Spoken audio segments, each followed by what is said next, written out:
The Wind is My Mother by Bear Hart and Molly Larkin. Book 2, The Cure Lies Within You. Chapter 5, Whose Power Is It? There are two things our medicine people are never supposed to say of themselves. First, we don't call ourselves medicine people. A lot of people like to do that, call themselves medicine man or medicine woman, but to begin with, we don't make medicine. The medicine is already here. We just have certain knowledge that we can put things together to bring out results. Second, we're never call ourselves healers or take credit when a patient we work with gets better. We're merely helpers. There's only one healer, and that's the one who created us. He's the only one who can heal. Even MDs, the very best of physicians, no matter how plush their office is, they're still practicing physicians because they don't know it all. As for healing, they don't heal. They just get things ready for healing to take place. They rely upon others' powers to do the healing, whether they acknowledge it or not. A man or woman, commonly referred to as medicine person, is someone who acquires knowledge, enabling him to work with people so that help and healing can come from on high. As we dispense that knowledge, it has to be done in a certain way. We have to keep that sacred trust and take care of it responsibly. We are caretakers of sacred knowledge. That's all we are. For a long time, our medicine people didn't talk about medicine ways. For one thing, non-Indians would find some of the things we're able to accomplish hard to believe. For another thing, Indians have been accused of every imaginable crime because they didn't understand the laws of this land, and they didn't want to make things worse for themselves by revealing powers non-Indians wouldn't understand. The United States government allotted the eastern part of what's now Oklahoma for the Indian people to settle in. But it wasn't long before the white ranchers came and ran their cattle all over the lush green pasture lands of Indian territory.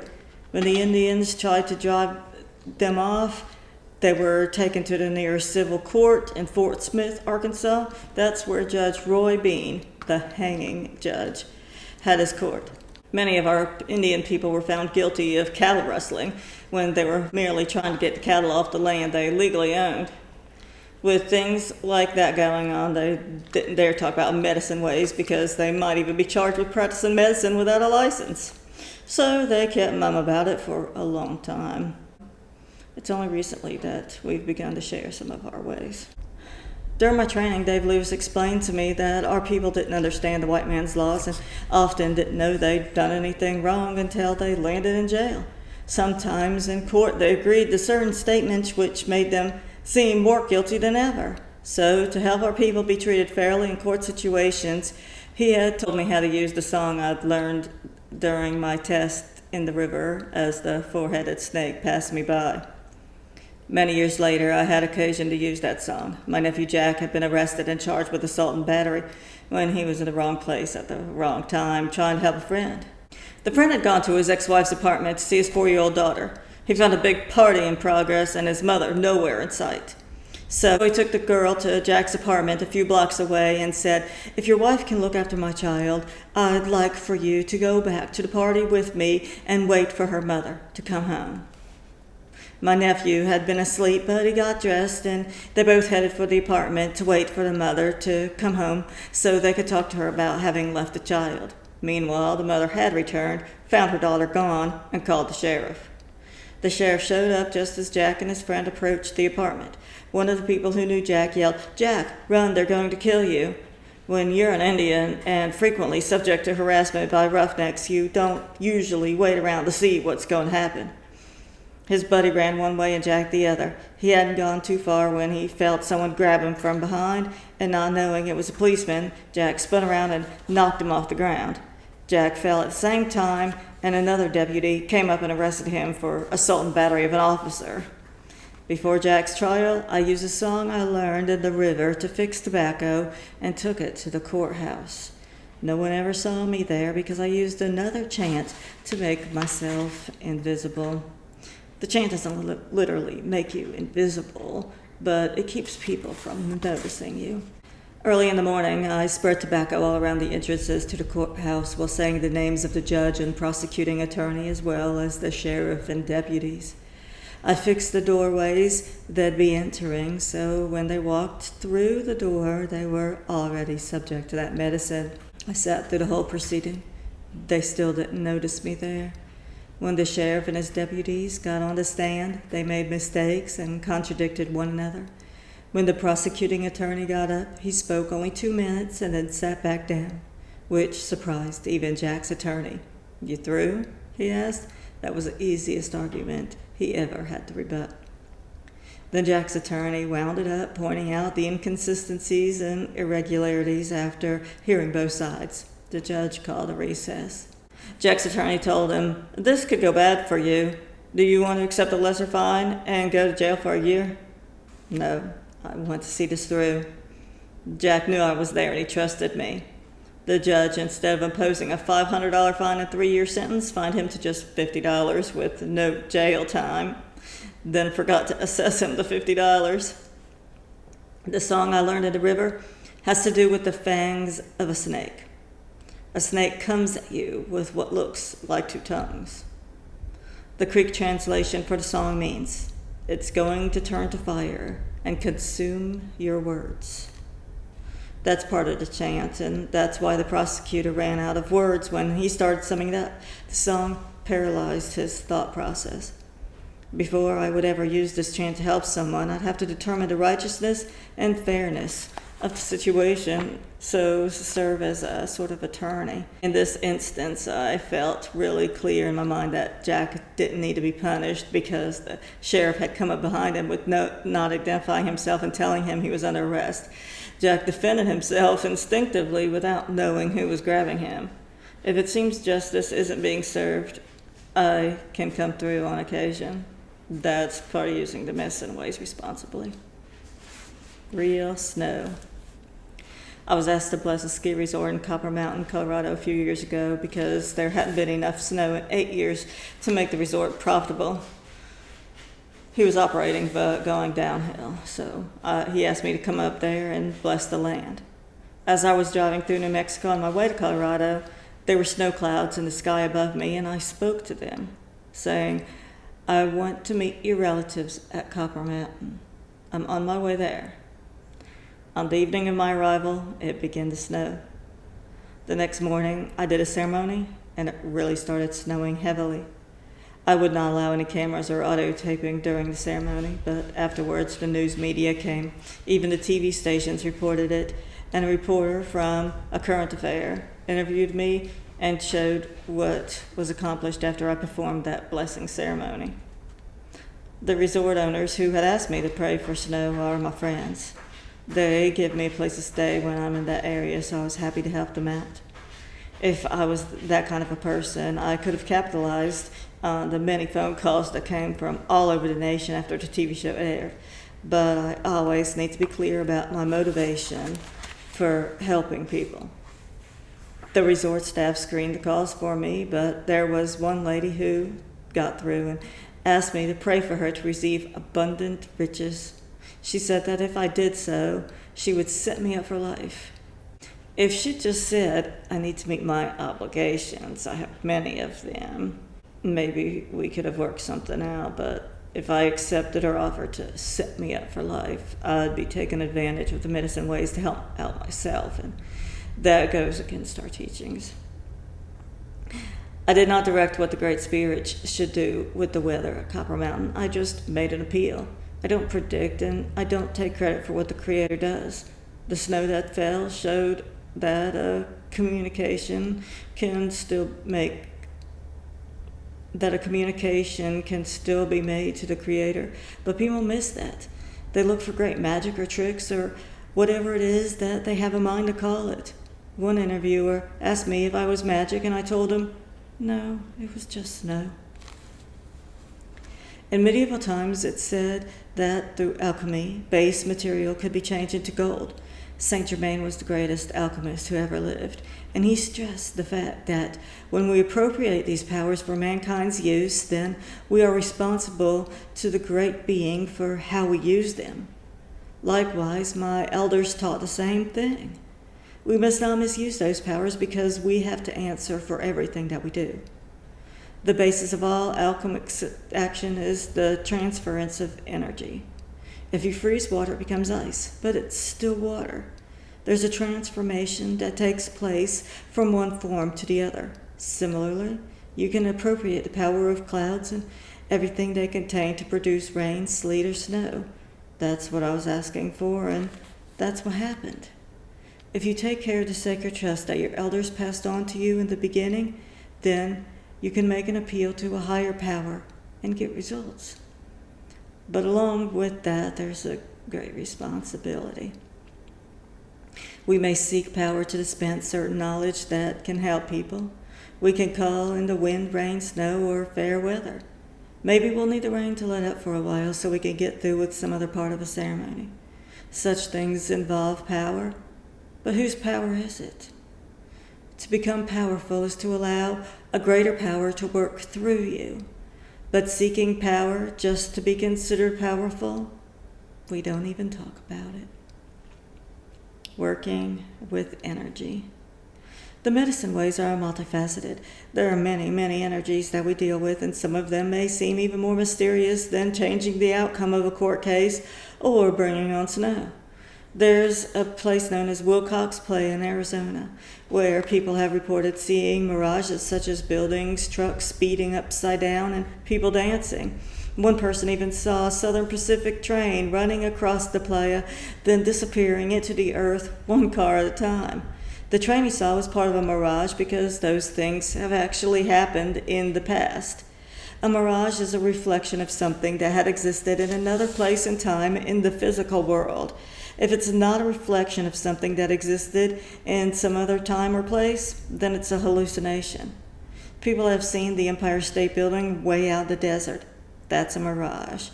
Such events are considered mysteries, but the answer may be more logical than we think.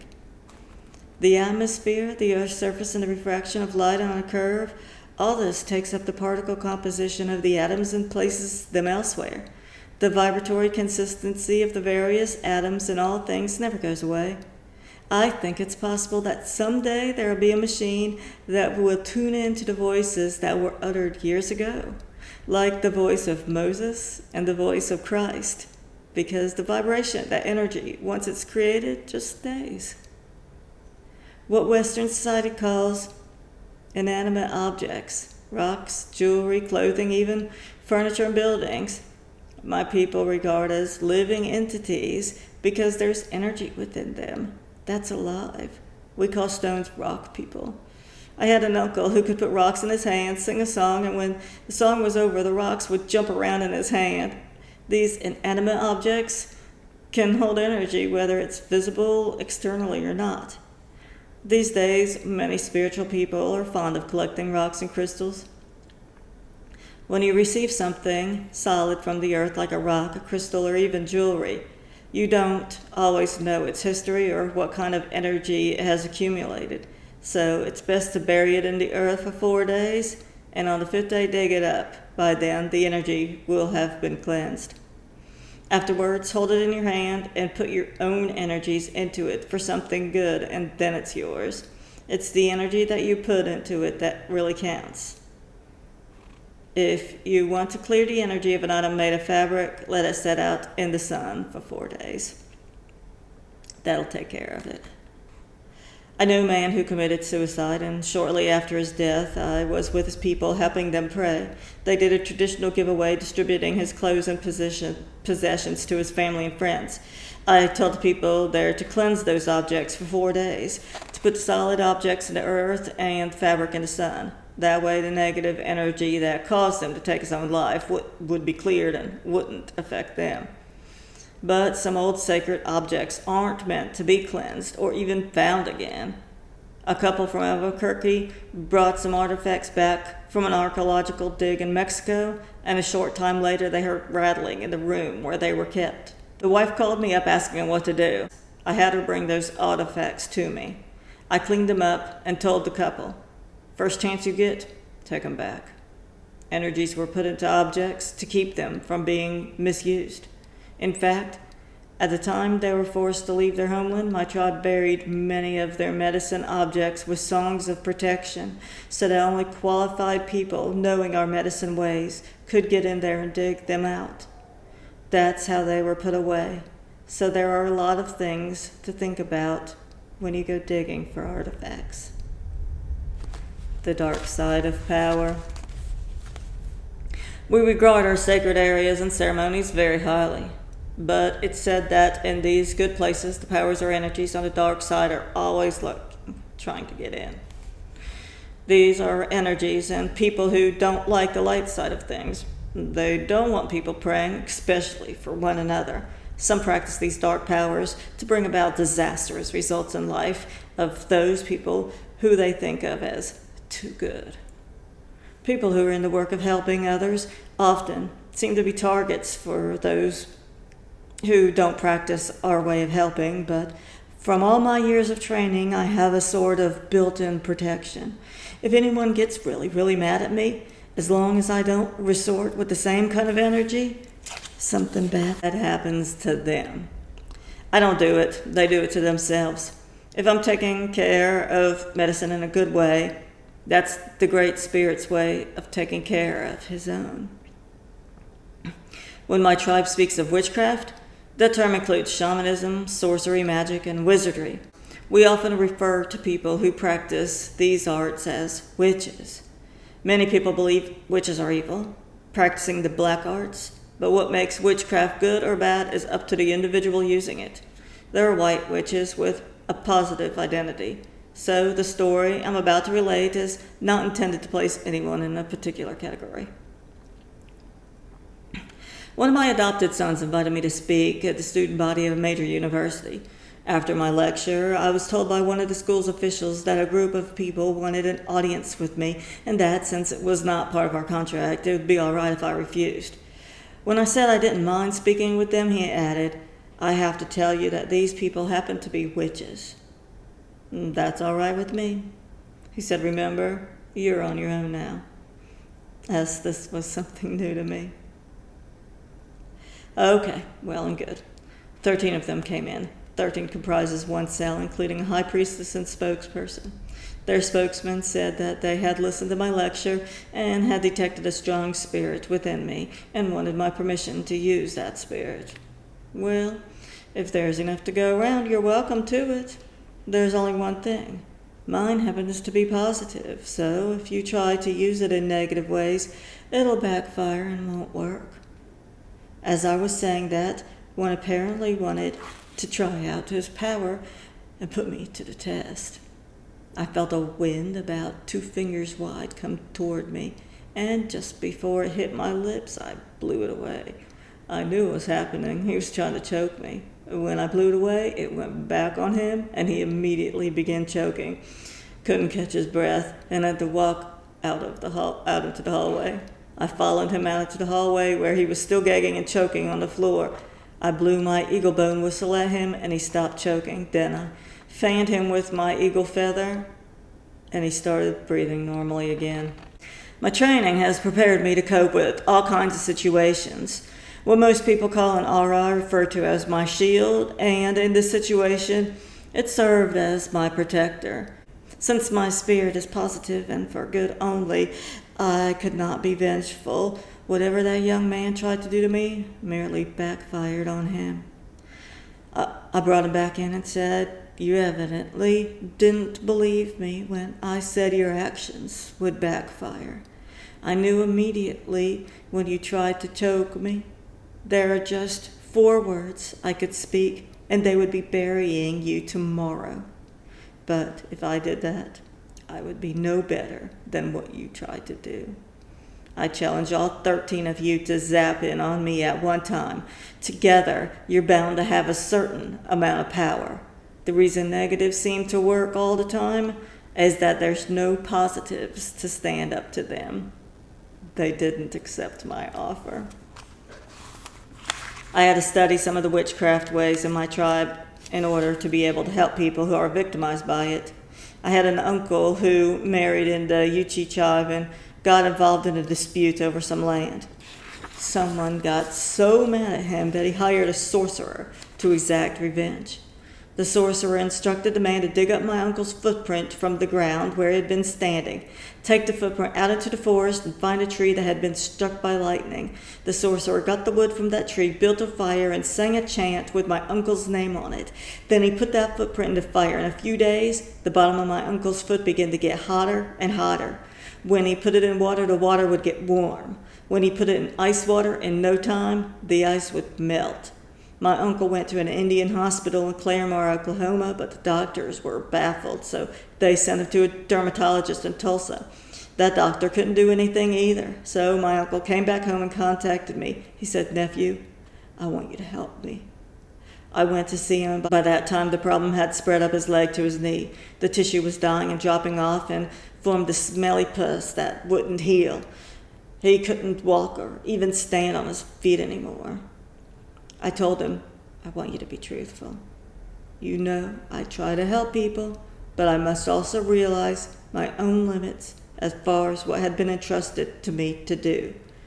What I'm trying to say is this. If the person they hired to do this to you is still living, I can help you. If he has died, I can only help you so you can live with it, but I can't cure you. If you want to find somebody else who can, why, it's all right with me. No, I want you to treat me."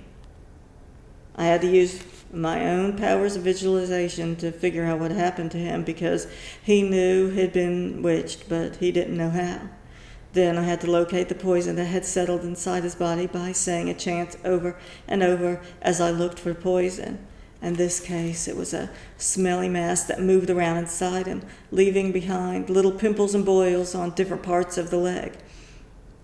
After locating the poison, I made 2 incisions and sucked out the poison. It took intensive treatment for 2 months before he got to feeling better. I sang cooling songs into a bucket filled with water and herbs so he could apply it to his leg to make his foot feel better. I also fixed tobacco poultices for him. It took about 3 months to renew some of the tissue that had rotted and sloughed off his leg. In 4 months' time, he still had scars, but he was walking again. It wasn't my power that helped him, but as an instrument, I was able to use these powers entrusted into my care.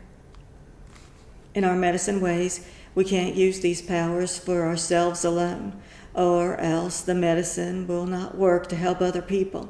We must never regard this medicine as our own. We are merely channels through which the great power helps other people achieve a state of well-being in mind, body, and soul. When we use medicine, we're subject to the one who has control of all power.